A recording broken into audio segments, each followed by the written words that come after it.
It's Jim Monaghan along with Chris Swendeman. We're back with the 2 minute drill. And Swendy, since the last time we spoke, the Giants have a new coach. They do. Interim Mike Kafka is picking up where Brian Daboll left off, getting a lead and then losing it at the end of the game. So consistency is key for the Giants right now.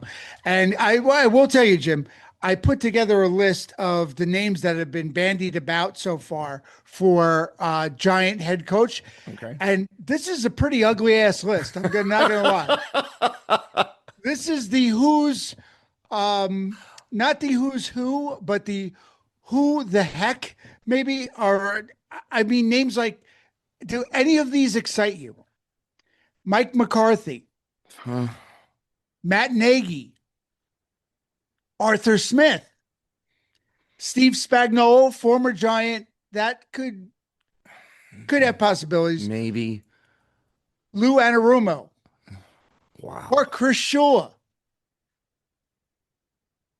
I mean, this is not the season to be picking a coach yet, unless they're at the end of the year, unless there are a couple coaches that we don't know about yet that get fired. Maybe Pittsburgh makes a change with Mike Tomlin. You could see a couple other coaches maybe on the hot seat. But I mean, do any of these names inspire confidence? Like, oh, let's go get this guy. I guess if it were a few years ago, you'd say Mike McCarthy. I mean, listen, he had 3 12-win seasons back to back to back in Dallas, but never won a playoff game or won one playoff game. Not impressive. I mean, he basically rode Aaron Rodgers to his one Super that, and a lot of the pundits will say, "Well, he's got a Super Bowl ring." He also had Aaron Rodgers in his prime. That always helps. As much as Giant fans are not going to want to hear me say this, could you do worse than John Gruden? Maybe, people say, oh, the game has passed them by. Does anybody have the football acumen right now in the list that I just ran off, or John Gruden? I'd rather take my gamble with Gruden at this point. The Giants keep recycling these coaches, and they keep trying to find the magic since Coughlin, and it's not working. At least Gruden's got the resume behind him. Maybe he's been away too long. I get it, and I get the controversy with the NFL. But I mean, if I'm talking about Matt Nagy or Arthur Smith, give me John Gruden 6 ways to Sunday. I think if I'm going off that list and just track record, McCarthy and Spagnuolo because of the track record. I think that's it. But again, their names don't excite me. And the name that I'm glad that you did not include on that list, which I've seen a few fans throw out, is Bill Belichick. No. Boy, you want to talk about a ship that has sailed? No. Could you imagine the disaster that could possibly turn into? No. You need stability right now. You don't need that. I get the Bill Belichick. A couple years ago when he first left the Patriots, it was great to wax poetic and say, "Oh, Bill Belichick coming home to where it started, where his first love of being part of the Giants coaching staff under Parcells and coming back and making his triumphant return." You talk about the game passing you by. I mean, granted, college is different; it's a different landscape. But I mean, North Carolina looks like they want to, halfway he'd hand him his hat and show him the door. You want to bring him to the Giants with his 22-year-old girlfriend in tow, roaming the sidelines. I could see it now. New York media would love it. Oh, they'd go crazy. He'd be on the back page every day. Every day. And the press conferences would be must-see TV. Oh, phenomenal. But I think the game has passed him by. And he's a legendary coach, but he was a legendary coach for the team he had in New England. Tom Brady is not walking through the door to quarterback the Giants. They have a brand new quarterback. You cannot get this wrong. Jaxson Dart could be and seems to be maybe the franchise answer at QB. don't mess this up.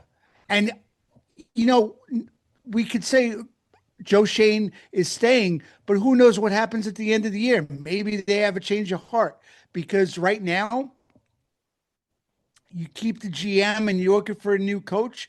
And what if Shane, if they have another bad year next year, then you're recycling and doing the same thing over again. Now Shane's going to be gone, and now you're going to have the leftover coach. It's just a recipe for disaster. Everything just looks disjointed for this team right now. Meanwhile, Tommy DeVito's like, oh, thank God I got out of there. Imagine that. They are just a recipe for dysfunction right now, and for a team that for so many years was a picture of stability between Parcells and I mean you have some rough years in there, but Coughlin comes in, brings stability. Even when Dan Reeves was there for a long time, they had stability at coach and they had leadership. Now it just seems like one hot mess after another. I mean, between them and the Jets, I don't know where you look first for less stability. You mentioned Jaxson Dart. I am a little bit concerned that he's been in the concussion tent 4 times this season. That's Yes. not good. And you know, No. you wonder like how they're managing that kid. I don't know if they can completely clean house, but it certainly is something that I think I might be thinking about if I'm the Giants, if I'm ownership. Although then again, how long do we have to rebuild? Right. I mean, Dart's in his infancy of his career. It does worry me about the concussions. Um, it really irked me when that scene on Thursday night unfolded a few weeks back with Daboll going into the tent, like kind of like what's going on, like rushing it, like that's a recipe for disaster. And that was a sign of that. That was the first sign. If you needed to know how desperate Daboll was to try to keep his job, that was this huge sign of desperation. But this kid also has to protect himself. He's got reckless abandon and he's got to learn it's okay to run out of bounds. Don't look for the hit because well, years ago, remember when Robert Griffin first started and he was playing for Washington? That first year, he was amazing, but he didn't know how to avoid contact. And his body took a beating. After 2 years, he was never the same. And you know what? That could easily happen to Jaxson Dart. And I don't wish that on any quarterback, especially one who looks like he has such a bright future as in Dart does. But you have to get him the right coach and you have to get him stability around him and somebody to grab him and go, stop doing that. You need to run out of bounds. Josh Allen, as big as he is, he slides. He's a big boy, but he slides when he has to. All the great quarterbacks learn to slide. Why? Because you need to stay upright and on the field. That's the only way you help your team win. It's plain and simple. Let's cross the locker room at MetLife Stadium and go to Oh the boy. Jets, who, as bad as they've looked at times, I have to believe that they're closer to turning things around, to at least figuring something out than the Giants. You could see after the Yeah. first win, the weight off of everybody's shoulders, like, oh, we did it. And then they get a second win. Yeah. And even the game the other night against the Patriots, while New England started to pull away, it wasn't like other games this season where it was, all right, this is over. We're done. There Right. was at least some sign of life that you're seeing Mhm. from the organization. Can they continue through the remainder of the season? I have no idea. But, from where they were before that first win to where they are now, just the mental attitude. And that's what a lot of players have said inside the locker room of that team. We've never quit. We've always been keeping a positive attitude Mhm. here. And you can see that at least in drips and drabs. And again, they didn't win, obviously, against the Patriots. Right. New England started to pull away, but I came away from that Jet loss with a completely different feeling than I Yep. had from the first 5 or 6 games this year. No, I agree with you. I'm seeing the shift in the mentality. And now today, they announced earlier today, Justin Fields bench, Tyrod Taylor is going to be coming in to play quarterback. They're trying to do whatever they can to get wins under the belt. And that's what this team needs to do. I think it's asinine to say, the Jets need to just lose so they get a higher pick to get a quarterback. No, you need to put wins together. This is a team that's lost many games, many seasons. They need confidence, and wins build confidence. And you could see the change in Aaron Glenn. Everybody wants to rip Glenn and say, oh, is he going to make it through the year?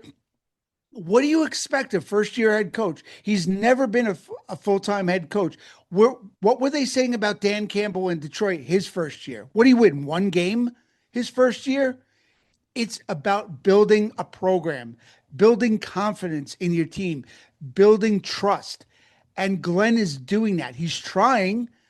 I think the way he's handled the media, I think shows his first head coaching job, especially in New York, which isn't the easiest thing to do in the first place. But I think he's on the right road. Give him time and give him the space to grow the team. Are they a few players away? Yes. And the most important position in a quarterback. They'll get there. They'll have a decent draft pick. They have other draft picks that they got at the trading deadline that they can maybe move up to get where they need to be to pick the player they want. But I'm telling you, this Jet team, I think, is further along in the rebuilding process than the team across the other way on the locker room. I mentioned the Patriots just a couple of minutes ago, and I know it stings Jets fans. I get it. They have a new coach, obviously not a first-year coach, right, but they've got a new coach. I think they're playing above their level, but you are what your record says you are, and they've beaten a couple of good teams this year in Tampa Bay and the Buffalo Bills. And what Mike Vrabel said was, you learn from losing. Hopefully you learn from losing. You learn more from your mistakes than you do your wins, right? But what he said was the thing that he was trying to get this team to buy into, and it seems as if it's working, is to learn from your wins. Don't just go, oh, hey, we won that game. Yeah, but why did you win that game? How did you turn that maybe from an almost loss into a win? What did you do positive? There was one clip a couple of weeks ago. It was really close. I think they were hanging on to a lead by the skin of their teeth. And Vrabel pulled Drake May aside and said, listen, forget everything that's happened to this point. We need one drive. Give me one good drive, and we seal this game. And I thought, I've never heard a coach put it quite like that. Right. Forget everything. Yep. That's all we need. And so you're learning as you're winning. And I think that type of attitude, does Glenn have it? I have no idea. But I am seeing some positive signs on the Jets sidelines. It's funny that you bring up Vrabel. Whether he got the Patriots job or not, they had been saying he didn't really want to come to the Jets because the Jets were interested in him. A lot of players or a lot of coaches didn't want to come to the Jets because of the dysfunction. Aaron Glenn wanted to come here and prove himself. He wanted to come back to where he played. And you know what? You have a guy that wants to be here, is excited about coaching. Give him the time to build the program up. That's the only way they're going to get out of this constant influx of instability and losing mentality. You have a guy that can instill that, I think, if given the time to do so. And it's just, I hope Woody Johnson just stays back and just lets the people he put in position do their jobs. And let's see where it goes. Because you know what? At least they seem to be on a better track than with previous administrations, let's say. Let's turn to baseball, and specifically Pete Alonso. His name has been coming up a lot. We're just a few weeks away from the baseball winter meetings in December. His name is coming up. In fact, JP Morosi said this morning on MLB Network that he thinks the Red Sox have the inside lead on signing Alonso. And I'm thinking, as a Red Sox fan, I don't know if I want Pete. I really don't. Really? I'd rather take, if they're going to sign an older free agent, I'd rather go with what I know, and that would be Bregman. I thought Alex Bregman was a perfect fit for Interesting. that team this past year. And if I'm going to take my chances on a guy on the wrong side of 30, I'd rather go for Bregman. Now, I saw Jared Carrabba said, well, why not both? Again, do you want two guys on the corners Right.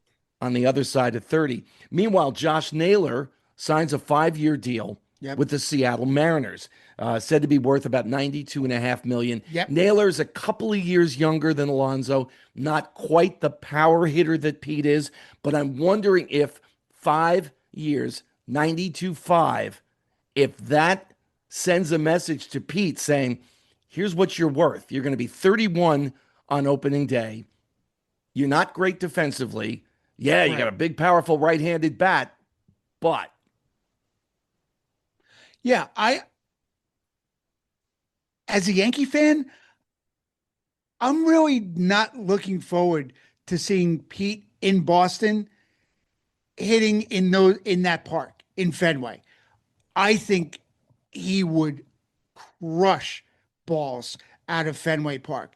But again, I see your point about being on the wrong side of 30. But also in the last couple of years, Jim, his batting average has actually risen. So maybe he is getting better with age. Maybe. I mean, I know the fielding can be an issue, but I think that's even overblown a little bit. I just see Alonso in Fenway Park, and I just see the baseballs flying out of Fenway left and right because I think that would be a park made for Pete. But you also got to say, like, where, who else would want him at this point? Like where else would he be? What other teams are going to be looking at him? Boston, I see as the best fit, but it's all a matter of, is there a desire for other teams that are going to need a first baseman? And really, the first base market is not pretty when you look at it. Other than Pete, it's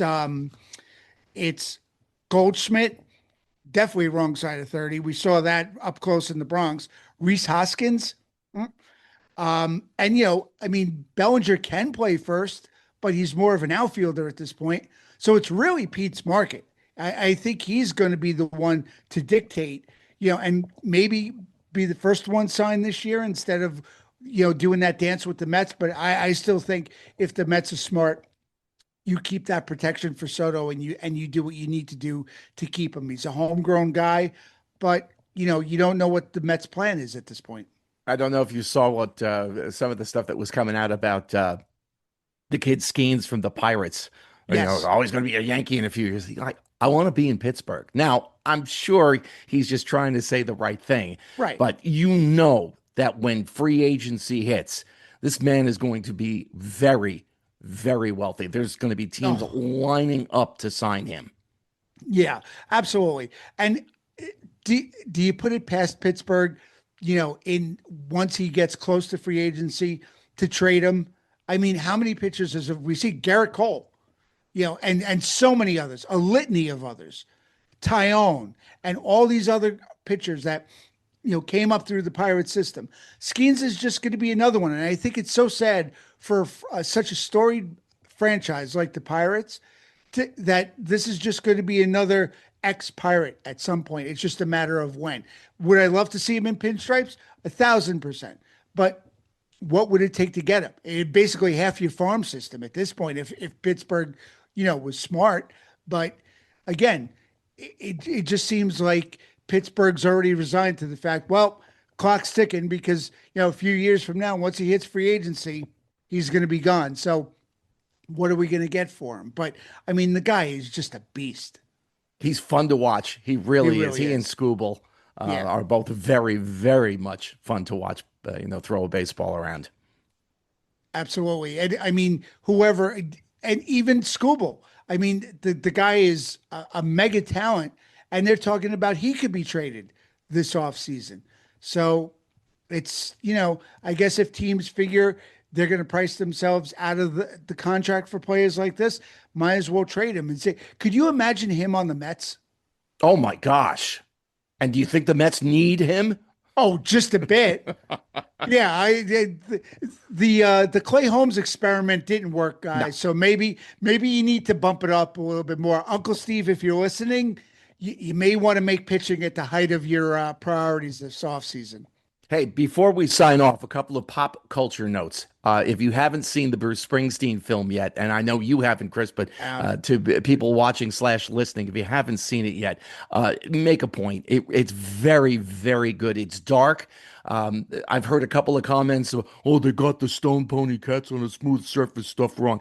It's not about Cats on a Smooth Surface. Right. It's not. As much as I love those guys, Right. you know, I mean, everybody who's ever played in Jersey Shore Band at some point or another, I think, has been in Cats, but it's very good.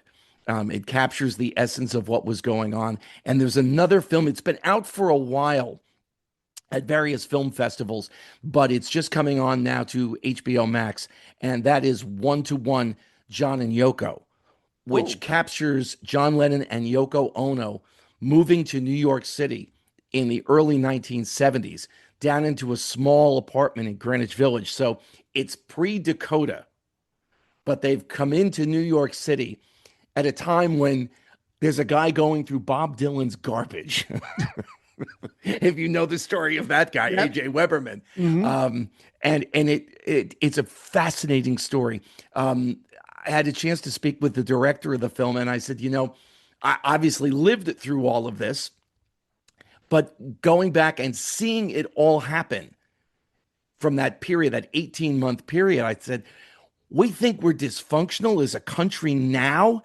And he's from Scotland, and he said, I had the same thought. He said, but I'm looking at it as an outsider. I mean, everything that's going on. You have Governor Wallace, there's an assassination attempt.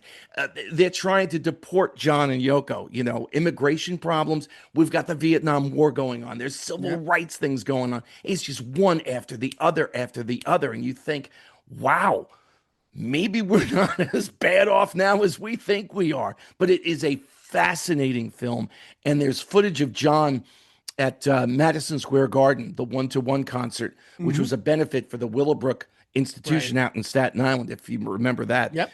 The concert footage has been restored. Sonically, it's amazing, and it's a side of Lennon, like we've only seen these grainy images from that concert, and it's pristine, and it sounds so good, and you just think, oh, God, if we could have only, you know, had him making more music, making more appearances.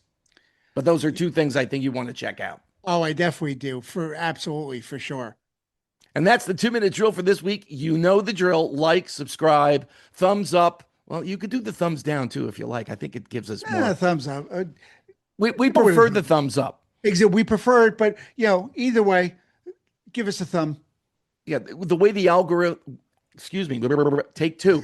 The way the algorithms work. I think even if you give us the thumbs down, these guys don't know what they're talking about. I think it boosts the stuff. Anyway, like, subscribe, all of that. If you like what we do, tell a friend. If you hate it, tell an enemy. Just tell somebody. And hey, we'll talk next week. You got it, Jim. Have a great week.